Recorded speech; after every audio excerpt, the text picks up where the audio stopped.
Democracy is fundamental to this House, the mother of parliaments, an example to the world, which has been through a bad time.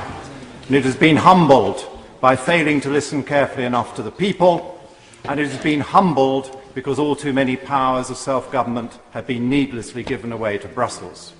The people not only want us to listen, they not only want us to have this great debate tonight, they not only wish us to have a free vote to express their opinions and their views, but they would also like to feel that the people in this House, charged with the duty of governing, have the power to govern.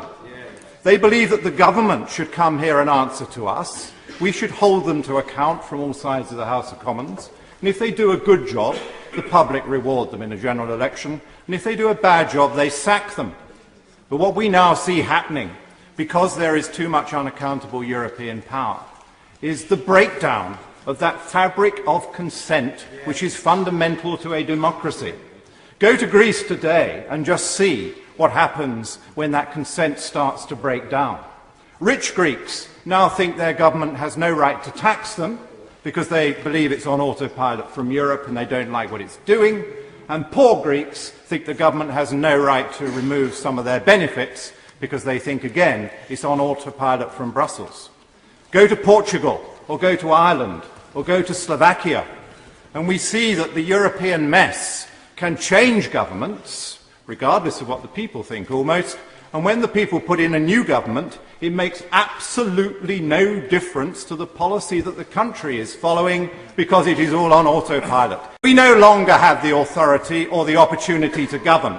We have to say already, on too many occasions, to our constituents, I cannot help you with that because it is a European directive. I cannot assist you with this because it is an unaccountable European programme. We can no longer change the law in the way that we wish because it is already preordained by some Brussels decision. This House was great when every law that applied to the British people was fought over in this chamber and in committee and satisfied the needs of the majority. This House was great when the public knew that when they had had enough of rotten government, they could change not just the people, but also the policies they were following. This House was great when it had full control of all our money and did not have to give tariffs and taxes away to foreign powers to spend in ways of which we do not approve. Mr. Deputy Speaker, we need to wake up. We need to do what the British people want us to do. We need to take the responsibility for governing this country. We need to enact the laws. We need to debate and argue about it in here. Brussels has too much power. The British people need a say. Let us have a vote.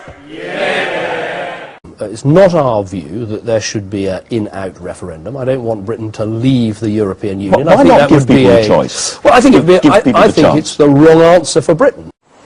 The rebels tried, but they failed, because the political elite, the three-party leaders, got together to make sure that you could not have a referendum.